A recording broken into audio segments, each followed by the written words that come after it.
धरती का जन्म एक अद्भुत और जटिल प्रक्रिया का परिणाम है। लगभग 4-5 अरब साल पहले सौर मंडल के निर्माण के दौरान हमारे सूर्य का निर्माण हुआ। इसके साथ ही धूल और गैस के एक विशाल बादल ने गुरुत्वाकर्षण के माध्यम से एकत्रित होकर एक ठोस वस्तु का निर्माण किया। इस प्रक्रिया को ग्रह निर्माण कहा जाता है। जैसे जैसे ग्रह का आकार बढ़ता गया, इसके चारों ओर घूर्णन करते हुए गैस और धूल के छोटे कण भी इसके साथ जुड़ने लगे। इस दौरान धक्कों और टकरावों की एक श्रृंखला ने भी नया भूभाग और ऊंचाई का निर्माण किया।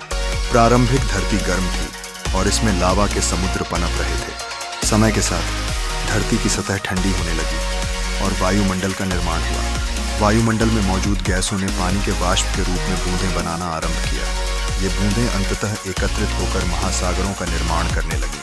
पानी के साथ जीवन की संभावनाएं भी बढ़ने लगीं। धरती पर जीवन का आरंभ भी इस जन्म कथा का एक महत्वपूर्ण हिस्सा है। लगभग 3-5 अरब साल पहले समुद्रों में सूक्ष्म जीव जन्म लेने लगे। इस तरह से जीवन की जटिल श्रृंखलाएं धीरे धीरे विकसित हुई। यह एक संघर्ष और विकास की प्रक्रिया थी जिसमें जीवों ने अपने अपने वातावरण के अनुसार खुद को अनुकूलित किया। धरती का विकास इसके भूवैज्ञानिक बदलावों और जैव विविधता के कारण हुआ। महाद्वीपों का निर्माण और उनका स्थानांतरण, ज्वालामुखी विस्फोट और जलवायु परिवर्तन जैसे महत्वपूर्ण कारक इस प्रक्रिया में शामिल रहे। ये सभी कारक उन सभी जीवों के विकास और अस्तित्व को प्रभावित करते हैं जो आज हमें चारों ओर दिखाई देते हैं।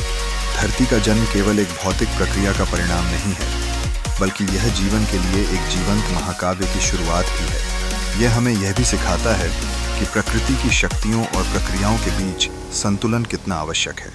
ऐसे में हमारी जिम्मेदारी बनती है कि हम इस अनमोल ग्रह की रक्षा करें और इसके भविष्य के लिए प्रयासरत रहें।